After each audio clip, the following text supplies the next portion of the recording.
Everyone, and welcome to our informative webinar on ISO 27001 lead auditor. As is the start of the workday for everyone, let's dive straight into the session. I am thrilled to welcome our expert speaker, accredited trainer and consultant, Mr. Mahesh Pandey, who will provide valuable insights into the world of ISO 27001.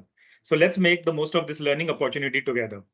ISO 27001 lead auditor has, of course,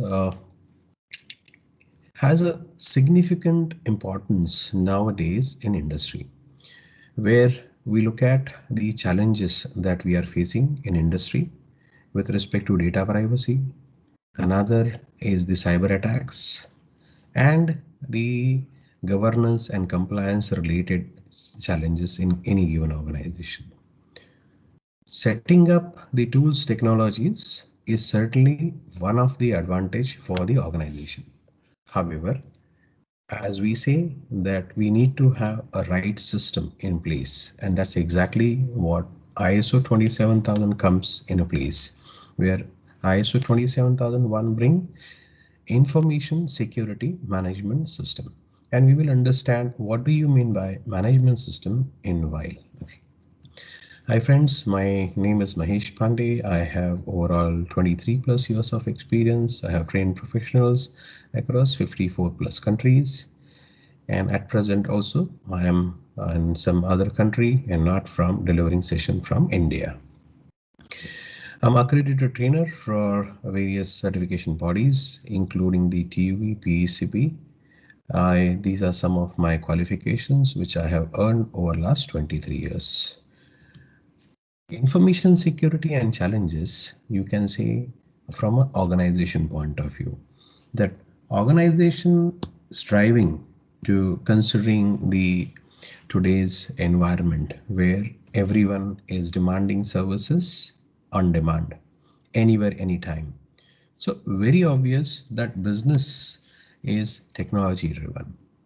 When you say technology driven, challenges are open and you will have attackers ready to enter in your organization and steal the information. If you look at the data privacy concerns were there initially maybe 5 to 7 years back in US, UK and the developed countries. However, today every second country is looking forward for the data privacy related regulations and acts. We have recently in India as well that the digital data privacy related act is already of course passed. Similarly, we will have in almost every other country, they are getting concerned about the data privacy. You have the legal regulatory compliances that you have to meet.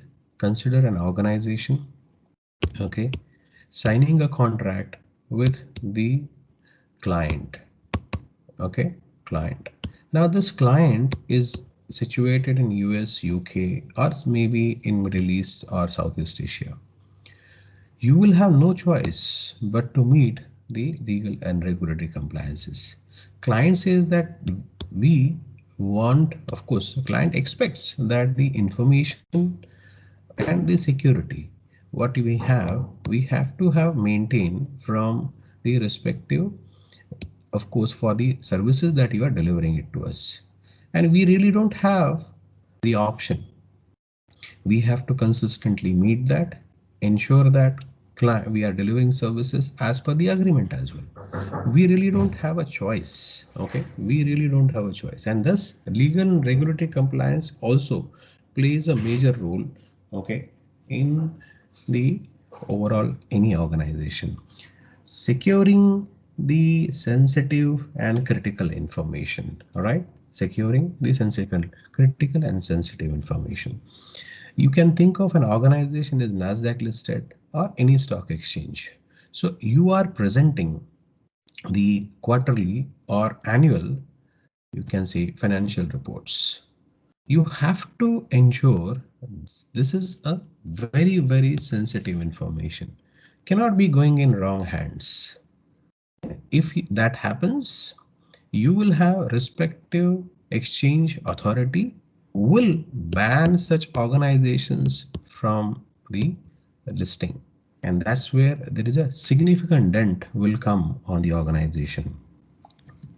So today, as we look at the cybersecurity and data privacy, we try and implement the various factors in terms of technology or devices. We can say access control, or maybe you have the virtualization and whatnot. Okay, we have anti-spam or maybe antivirus, identity access management. We try and implement all this, but practically implementing technology controls is not going to be helpful. It will be a limited advantage. We will have to have a overall system in place from the perspectives of policies. Okay, one, from the that is from the organization point of view, we need to ensure physical security. Next, we will also have to ensure the people security, because people are the one whom you are going to grant access internally or externally. Maybe you have some outsourcing in place, so we have to have a foolproof system, and that's where the four, of course, we can say themes or areas that needs to be covered. And this we have been looking at, of course, from a physical, people and technology. I did mention that very clearly.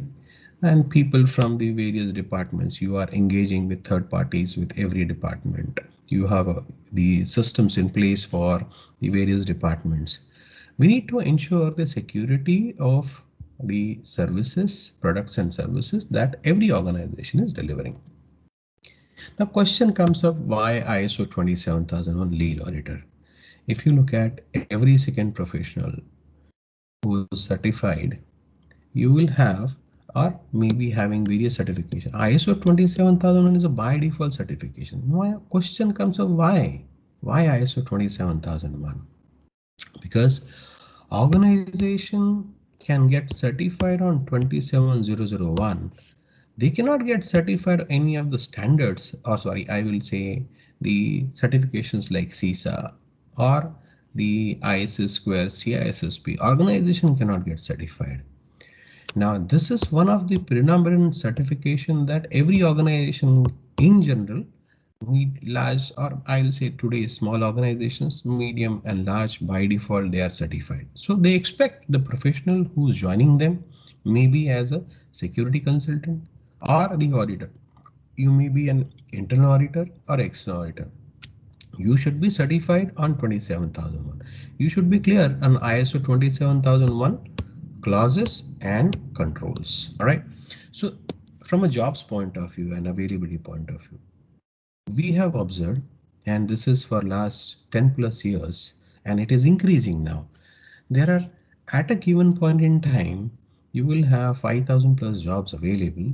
Okay, our total, if we look at the overall, you can say the 50,000 plus jobs are available, you will have in any given organization. One of the prime reason is 5,000 plus organizations annually get ISO 27000 certified. So very obvious, who's going to audit them?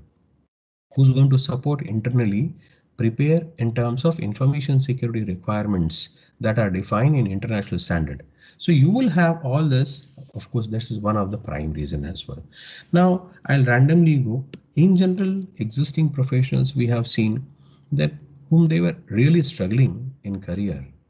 As you are done with ISO 27001 and you practice, you will certainly, you can expect 40 to 100% salary hike.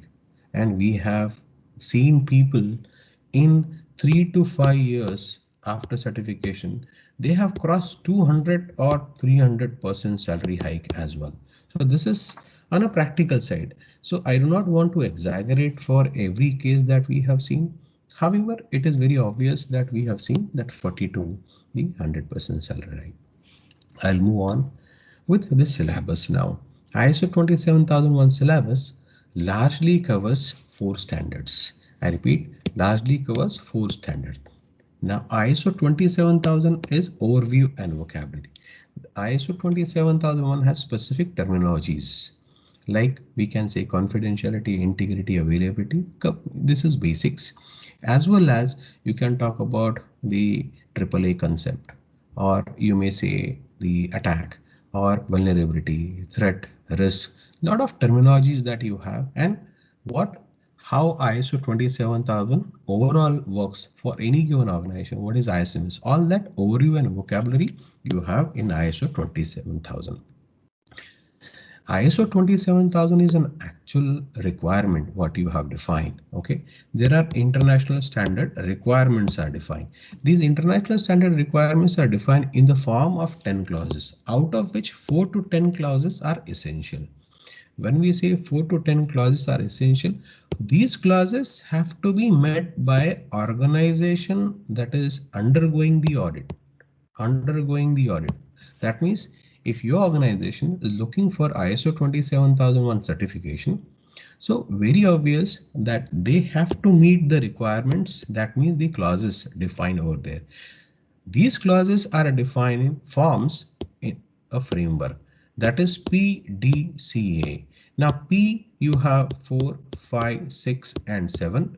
D you have 8, that is operation. C check, nothing but performance evaluation, and 10 you have improvement. Now these are the 7 clauses which are essential. Now question comes of why 7 clauses only, why not 10? So all these answers that will be a detail. We will have that detailed discussion in a training, and you will be clarified all these doubts. Now, as organization consider that they want to implement ISO 27001, they have to fulfill the requirements defined in 4 to 10. That's very important, and you have to remind that. ISO 27001 annexure has ISO the overall 93 controls defined. I'll repeat, in annexure. Now this controls defined in 27000, I said listed, okay, listed in 27000 are directly derived from ISO 27002.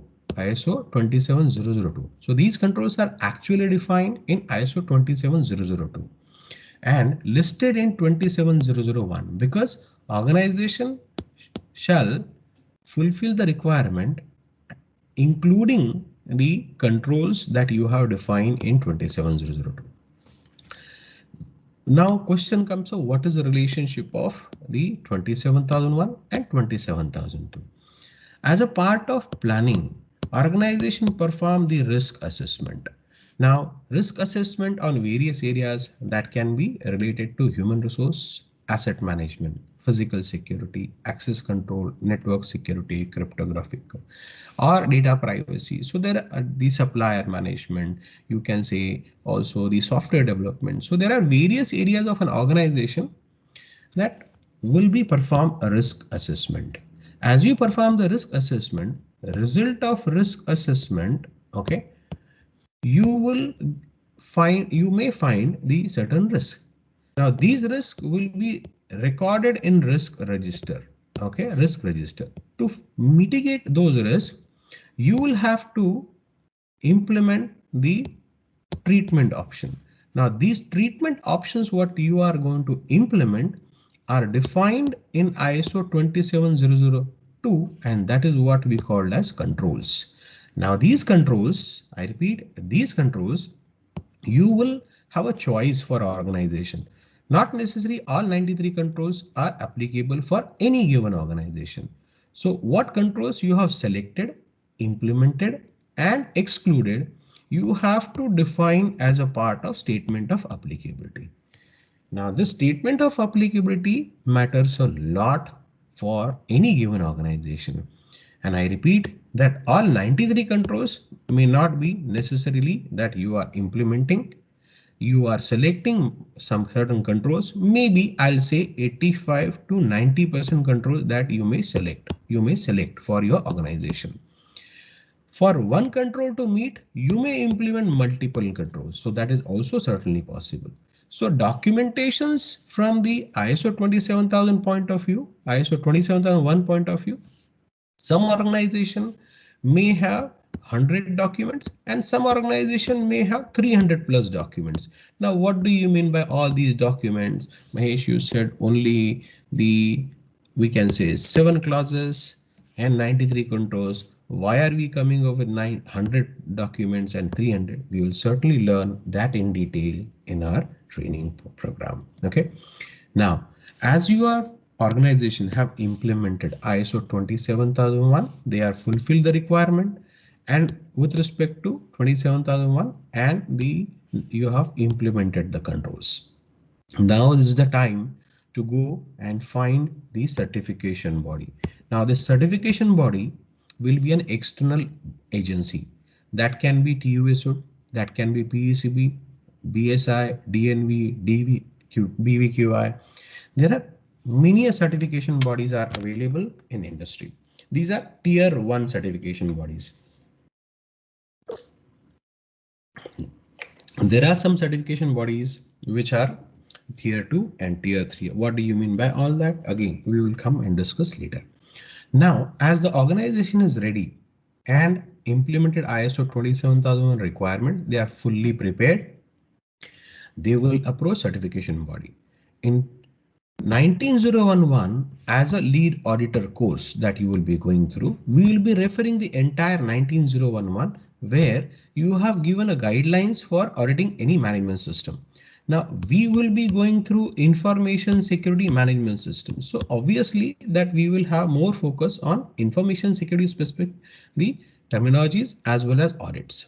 So there are generic guidelines that includes the definitions of auditing like auditor, lead auditor, guide, technical experts, as well as observer and many terminologies that you have available. There are 7 principles are defined.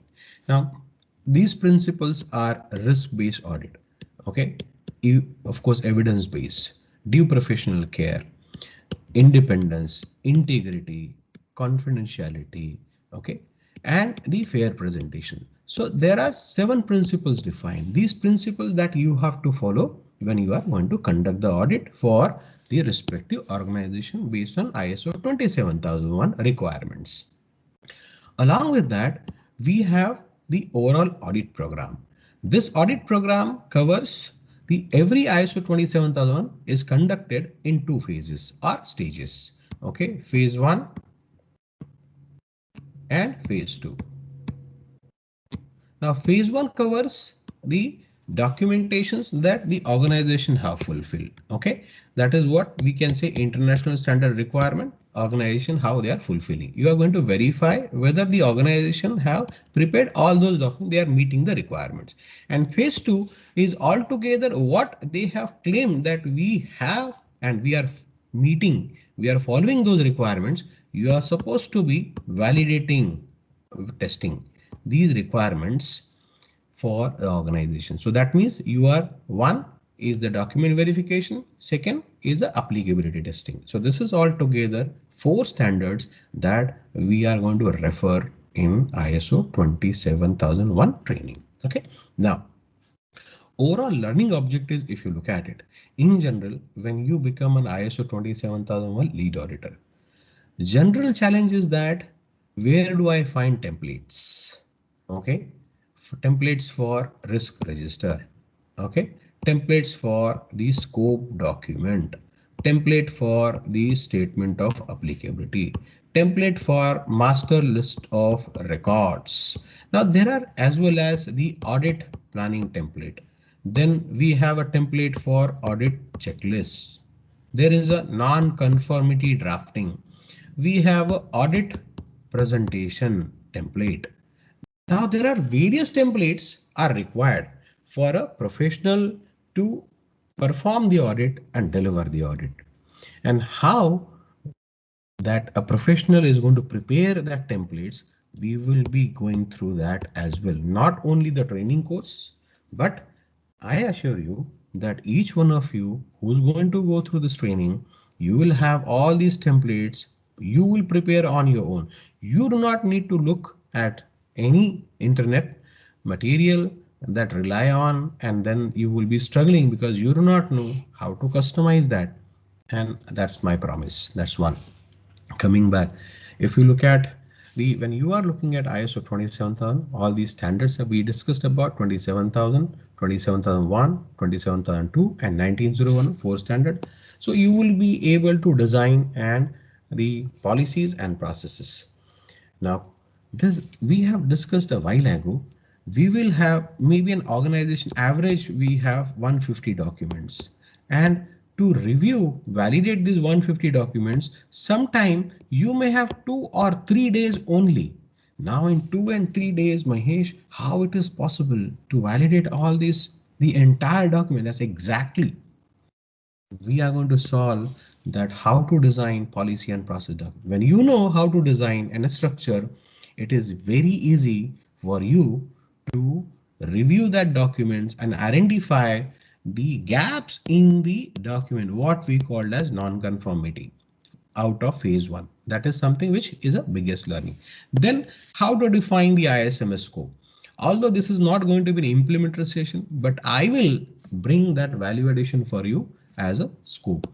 Implement, of course, how the statement of applicability is prepared. I have just explained that organization perform risk assessment, result of risk assessment, you will have a risk register, and to control the risk in risk register, though they may be high, medium, low, and we will go ahead with the implementation of risk treatment, the controls that you have selected and eliminated that you have as a part of your statement of applicability. Okay, now implement.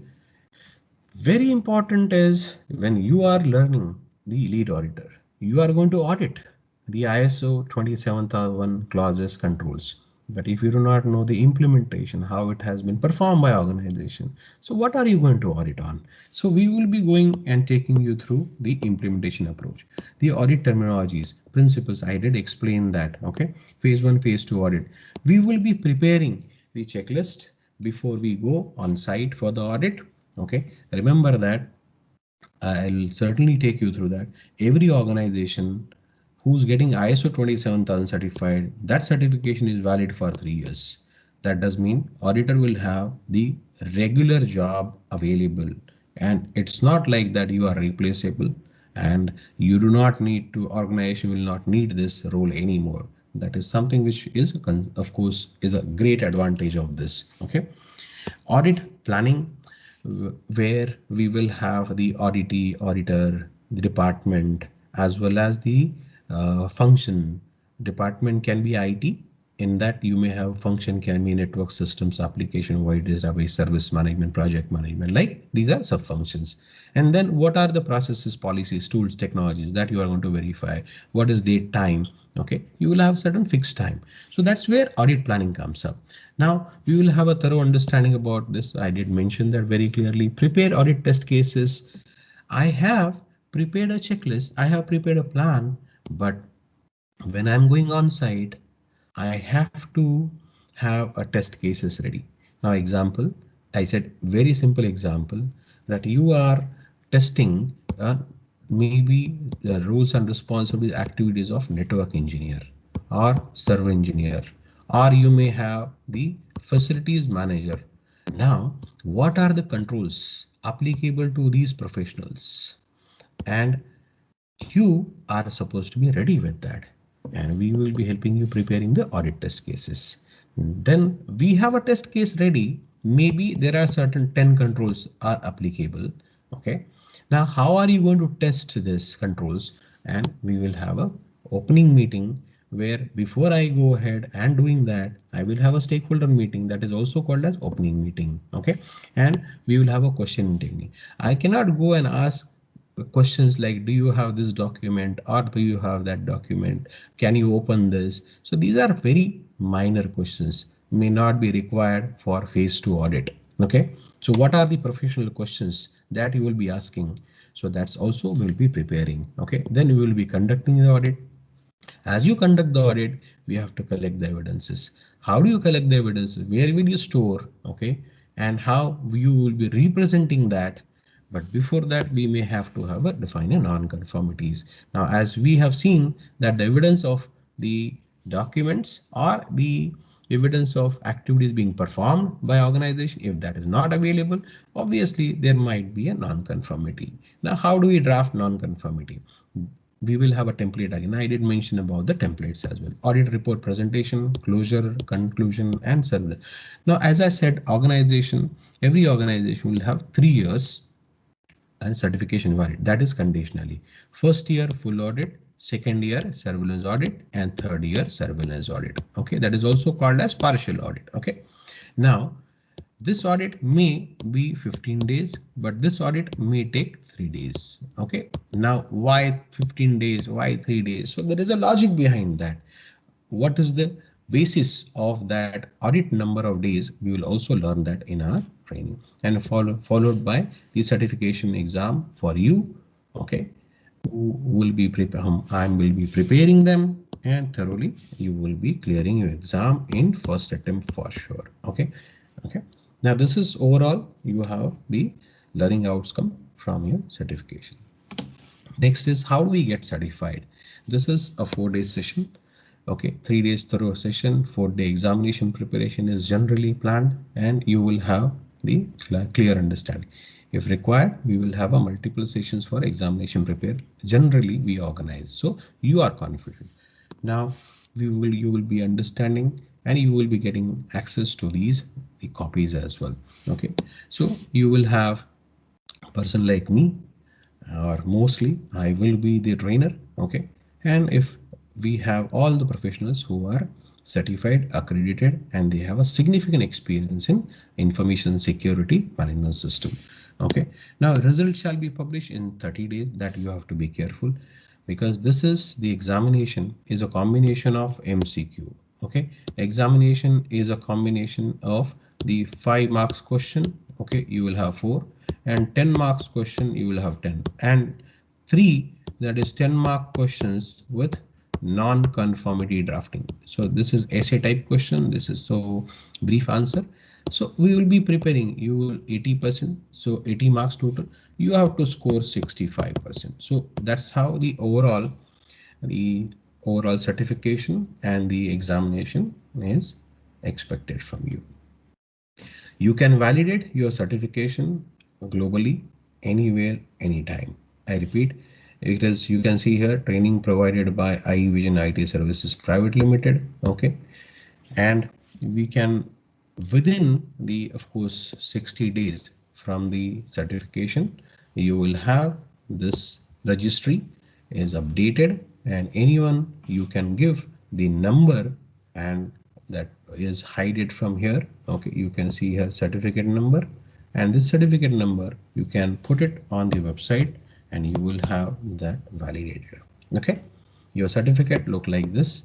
You will have many a post from professionals. If you find me on a LinkedIn, they have of course tagged me, and you can certainly see in several years from now. Okay, or of course before, since I started my services on this, you will find people have tagged me over there.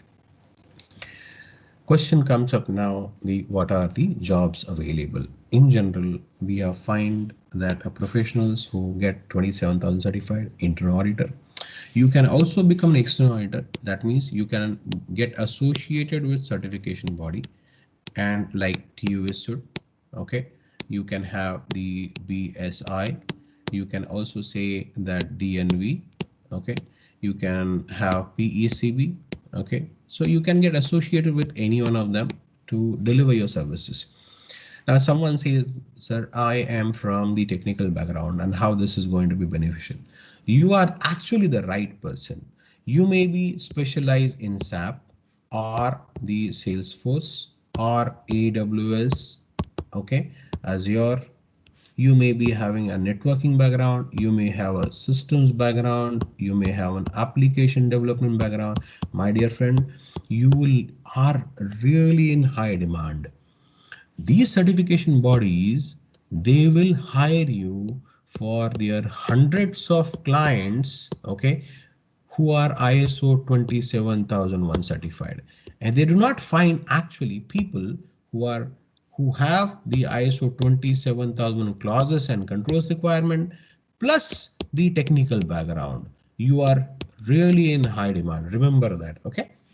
Now moving forward, you have the ISMS implementer, the independent auditor that you can become if you are matured enough and you have understanding about stakeholders, financials, how to handle customers and get the deals.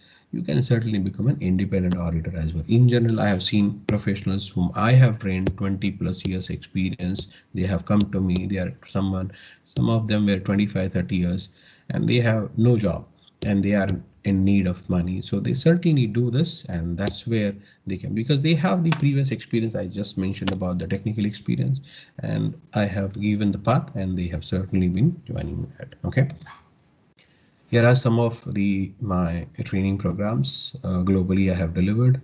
Okay, you can see professionals from the various countries that you can have. Okay, I have, as I said, okay, iVision have been delivering various trainings and certification in terms of the cybersecurity, information security, service management, ISOs, and cloud. So, if project management, any of the certifications, training that you're looking for, you are most welcome. Here are the partners that we are a gold partner with PCB, with TUA, and various other certification bodies. My team and me, we are available for you. You can contact us, okay, on the provided numbers. You may wish to take a screenshot for this, or you already have with you, and we will certainly look forward to help you delivering the training services and help you achieving your objectives and goals in your career. Thank you very much.